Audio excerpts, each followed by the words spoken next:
Hello students, welcome to clear physics.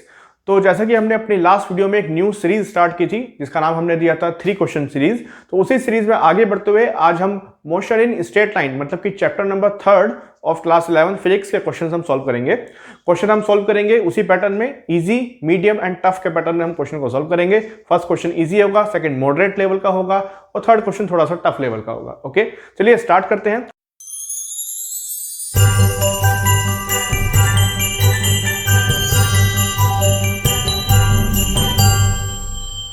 Question number 1 आपके सामने है।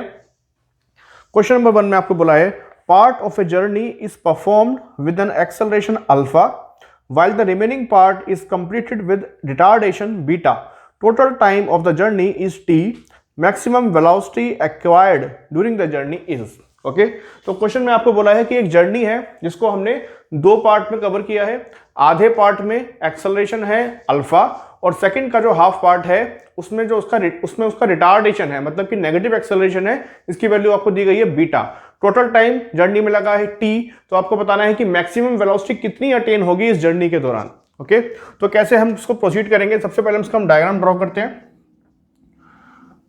तो लेट करते हैं कि यहां से जर्नी स्टार्ट हुई और यहां तक की जर्नी खत्म हुई। ये पॉइंट मान लेते हैं हम ए है and this point is B. Okay, total time इस जर्नी में कितना हमको दिया है क्वेश्चन में? टी टाइम लगा है पूरी जर्नी में टी।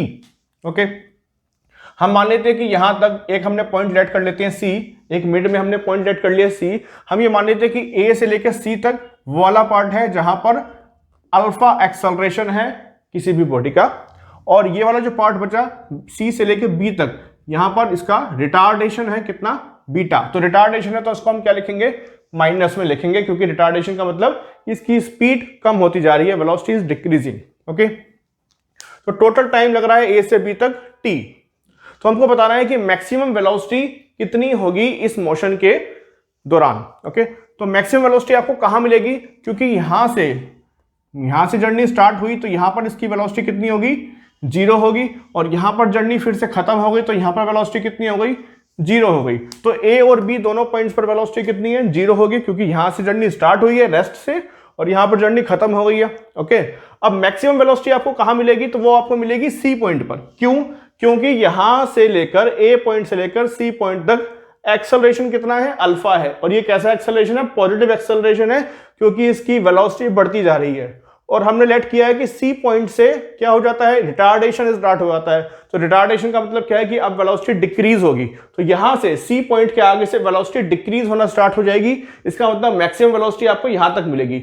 यहां से वेलोसिटी इंक्रीज होना स्टार्ट होगी और इस पॉइंट पर आके मैक्सिमम वेलोसिटी हो जाएगी और उसके बाद वेलोसिटी डिक्रीज होना स्टार्ट कर देगी। ओके, तो इसका मतलब यह है कि हमको सिर्फ इस सी पॉइंट की वेलोसिटी को निकालना है, वही हमारी मैक्सिमम वेलोसिटी होगी। ओके, अब कैसे निकालेंगे उसको? तो उसके लिए हम लेट करते हैं कि यहां से लेकर ए से लेकर सी तक लेट कर लेते हैं कि इस जर्नी में टाइम लग रहा है T1। तो अगर इस जर्नी में टाइम T1 लगेगा तो यहां पर टाइम कितना बचा? ये टाइम होगा, टोटल टाइम T था, T माइनस T1। ओके, अब हम इस जर्नी के लिए अपनी इक्वेशन ऑफ मोशन को अप्लाई करेंगे। पहले ए से लेकर सी तक की जो जर्नी है, तो हम इक्वेशन अप्लाई करते हैं। v is equals to u plus a t, ये हमारी इक्वेशन है। v का मतलब फाइनल वेलोसिटी, मतलब इस पॉइंट की वेलोसिटी, तो इसको हम लिख लेते हैं vc is equals to u मतलब इनिशियल वेलोसिटी। तो क्योंकि मोशन यहां पर रेस्ट से स्टार्ट हो रहा था तो इनिशियल वेलोसिटी हो गई 0, तो ये हो गया 0 प्लस एक्सेलरेशन कितना बोला है हमको क्वेश्चन में? अल्फा बोला है, इनटू टाइम कितना लग रहा है इस जर्नी में? T1 टाइम लग रहा है। तो इक्वेशन क्या बनी? vc is equals to alpha T1। Okay, तो इसको लिख लेते हैं vc is equals to alpha T1। ये हमारे पास वेलोसिटी आ गई सी पॉइंट की, लेकिन यहां पर T1 के टर्म्स में आएंगे। T1 की वैल्यू हमको नहीं पता है, तो अब हमारा काम क्या होगा? आगे हमको T1 की वैल्यू फाइंड आउट करनी होगी। उसको हम इस वाले इक्वेशन में पुट कर देंगे तो हमारी सी पॉइंट की वेलोसिटी आ जाएगी। इसको हम लेट कर लेते हैं इक्वेशन नंबर 1। अब हम क्या करेंगे? इस जर्नी के लिए सी से लेकर बी तक का जो पार्ट है, यहां पर हम फिर से इक्वेशन ऑफ मोशन अप्लाई करेंगे। सेम यही इक्वेशन दोबारा अप्लाई करते हैं। v is equals to u plus a t. अब जो v है फाइनल वेलोसिटी, वो कौन से पॉइंट की वेलोसिटी होगी? अब इस जर्नी के लिए फाइनल वेलोसिटी होगी इस पॉइंट की, बी पॉइंट की, और यहां पर जो वेलोसिटी हमारे पास निकल के आई है vc, सी पॉइंट की वेलोसिटी, वो अब बन जाएगी इस जर्नी के लिए, सी से लेकर बी वाली जर्नी के लिए इनिशियल वेलोसिटी बन जाएगी। ओके, तो v जो हो जाएगा 0 हो जाएगा, क्योंकि इस पॉइंट की वेलोसिटी 0 है, बॉडी यहां पर रेस्ट पे आ रही है, मोशन खत्म हो जाता है, क्योंकि इज इक्वल टू u, मतलब इनिशियल वेलोसिटी इस पॉइंट की वेलोसिटी होगी। तो vc की वैल्यू हम ऑलरेडी निकाल चुके हैं, अल्फा t1, यहां पुट कर देते हैं हम alpha t1 plus at into A की वैल्यू कितनी है, रिटार्डेशन है माइनस बीटा का, तो यहां पुट कर देते हैं माइनस बीटा इंटू टी कितना है इस वाली जर्नी के लिए, टी माइनस t1। तो ये हमने एक क्वेश्चन बनाई है दोबारा से। अब इसे क्वेश्चन को सॉल्व करते हैं हम, तो हमको क्या मिलेगा,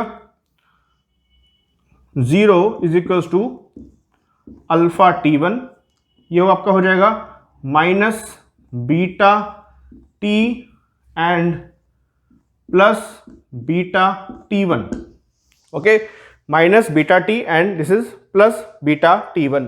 अब हम क्या करेंगे, t1 यहां से इन दोनों टर्म से कॉमन ले लेते हैं, तो आपके पास आ जाएगा 0 is equals to t1 alpha plus beta, t1 हमने यहां से कॉमन ले लिया, और फाइनली यहां पर हमारे पास बचा माइनस बीटा टी।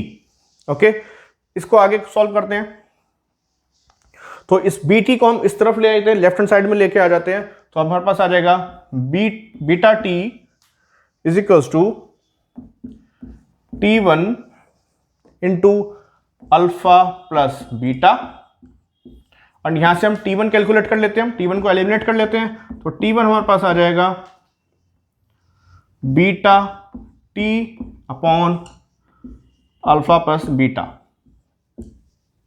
तो ये हमने t1 की वैल्यू कैलकुलेट कर ली है यहां पर, और इस t1 की वैल्यू को हमको क्या करना है, इस वाले इक्वेशन में अपनी जो vc की इक्वेशन थी इसमें पुट कर देंगे फर्स्ट इक्वेशन में, तो हमारे पास vc मतलब कि मैक्सिमम वेलोसिटी जो थी c पॉइंट पर वो हमको मिल जाएगी। तो हम पुट करते हैं इस वाले इक्वेशन में, तो vc हमारे पास क्या निकल के आएगा, vc इज इक्वल टू क्या था, अल्फा t1, तो अल्फा इंटू t1 ये पूरा है, तो इसको हम पुट कर देते हैं, तो हमारे पास आ जाएगा alpha beta t upon alpha plus beta. तो ये हमारे पास वेलोसिटी निकल के आ गई सी पॉइंट की, जो कि मैक्सिमम वेलोसिटी होगी इस पूरी जर्नी के दौरान। ओके, तो vc is equal to alpha beta t upon alpha plus beta. तो कौन सा ऑप्शन आपको सही है क्वेश्चन में, तो option number C is correct answer, alpha beta upon alpha plus beta into t. Okay, तो ये क्वेश्चन इस टाइप से आपको सॉल्व करना था। अब हम चलते हैं क्वेश्चन नंबर 2 की तरफ।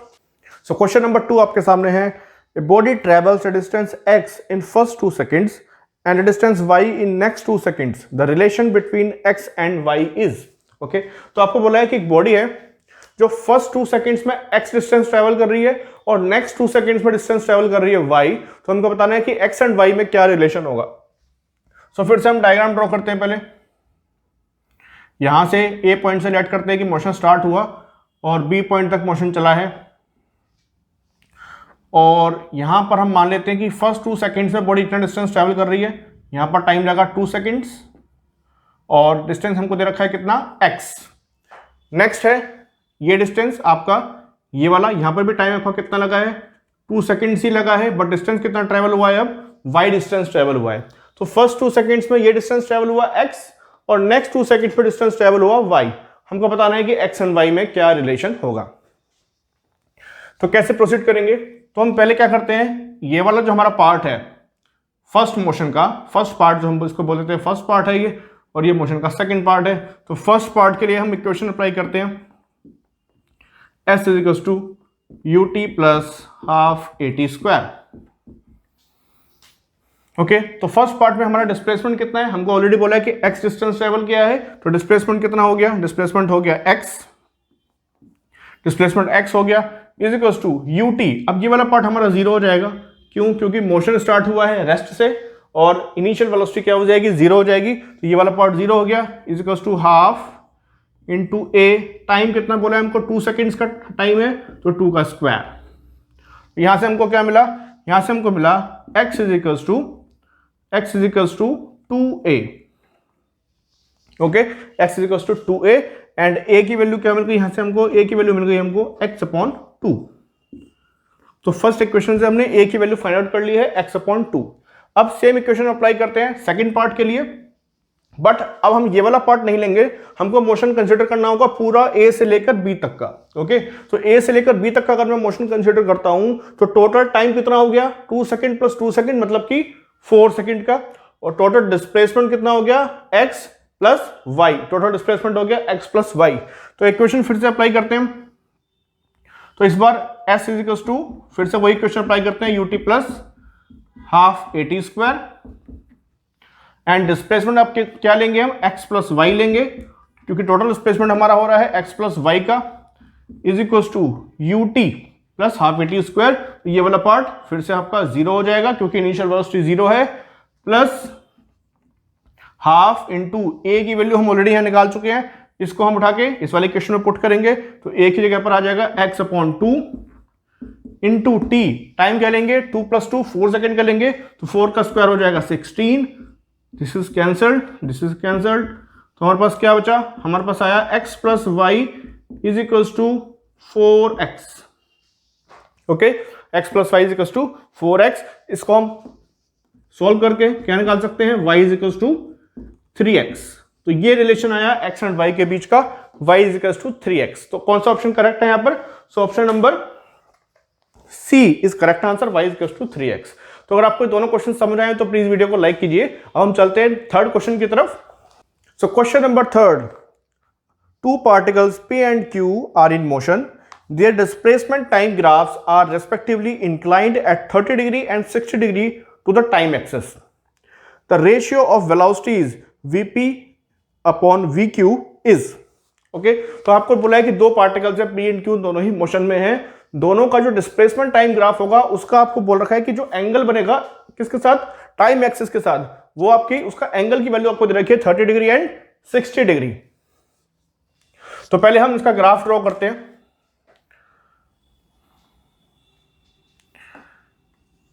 डिस्प्लेसमेंट टाइम ग्राफ ऐसा बनेगा, this is displacement and this is time axis. तो एंगल किसका कितना बोला है, P एंड Q मोशन में है, 30 एंड 60 डिग्री का एंगल है, तो इसका मतलब P का एंगल बनेगा 30 डिग्री, ये छोटा वाला एंगल 30 डिग्री का होगा, कौन से ग्राफ का, P वाले पार्टिकल का, और ये वाला जो ग्राफ बनेगा ये किसका है, Q का है, और इसका एंगल आपको बोला है कितना है, 60 डिग्री का एंगल है। तो हमको बताना क्या है, हमको बताना है कि इनकी वेलोसिटीज का रेशियो क्या होगा, Vp अपॉन Vq की वैल्यू हमको कैलकुलेट करनी है, Vp अपॉन Vq। तो ये कैसे सॉल्व करेंगे हम, तो ग्राफ वाले क्वेश्चन जनरली बच्चों को बहुत टफ लगते हैं, इसलिए मैंने इसको थर्ड कैटेगरी में रखा है, बट क्वेश्चन बहुत इजी है, आपको कंसेप्ट पता होना चाहिए। कंसेप्ट क्या है कि डिस्प्लेसमेंट टाइम ग्राफ का स्लोप अगर हम कैलकुलेट करेंगे तो वो स्लोप हमको क्या बताता है, वो हमको बताता है वेलोसिटी। ये डिस्प्लेसमेंट टाइम ग्राफ है, इस ग्राफ का स्लोप आपको क्या देगा, वेलोसिटी देगा। और स्लोप कैसे कैलकुलेट करते हैं, तो ये हमने मैथ्स में पढ़ा हुआ है कि किसी भी ग्राफ का स्लोप अगर हमको कैलकुलेट करना है तो स्लोप इज इक्वल टू होता है किसके इक्वल, tan थीटा के इक्वल। Okay, slope is equal to tan theta. तो Vp अपॉन Vq का मतलब क्या है, Vp मतलब P वाला जो ग्राफ है इसका स्लोप, Vq की वैल्यू क्या आएगी, Q वाले ग्राफ का स्लोप। तो स्लोप हम कैसे कैलकुलेट करेंगे, tan थीटा से, तो tan theta 1 upon tan theta 2। तो P वाले ग्राफ का स्लोप एंगल कितना है, 30 डिग्री का है, तो इसका मतलब tan 30 डिग्री अपॉन Q वाले ग्राफ का एंगल कितना है, 60 डिग्री, तो यहां पर आ जाएगा tan 60 डिग्री। कितनी वैल्यू मिलेगी हमको, tan 30 की वैल्यू 1 अपॉन √3, tan 60 की वैल्यू √3, तो ये भी 1 अपॉन में आ जाएगा, तो फाइनली हमको मिला 1 अपॉन 3। तो इसका मतलब Vp अपॉन Vq की वैल्यू क्या आ गई, 1:3 का रेशियो आपको मिलेगा दोनों की वेलोसिटीज का, Vp/Vq की वैल्यू आ गई 1/3 और 1:3। सो कौन सा ऑप्शन करेक्ट है यहां पर, so option number D is correct answer. तो स्टूडेंट्स ये थे हमारे 3 question motion in straight line वाले चैप्टर के। अपनी नेक्स्ट वीडियो में हम मोशन इन प्लेन मतलब कि 2 डायमेंशनल मोशन के क्वेश्चन को सॉल्व करेंगे। अगर आपको आज की वीडियो के तीनों क्वेश्चन समझ आए तो प्लीज वीडियो को लाइक कीजिए, ज्यादा से ज्यादा शेयर कीजिए और चैनल पर नए हैं तो चैनल को सब्सक्राइब कीजिए। Thank you.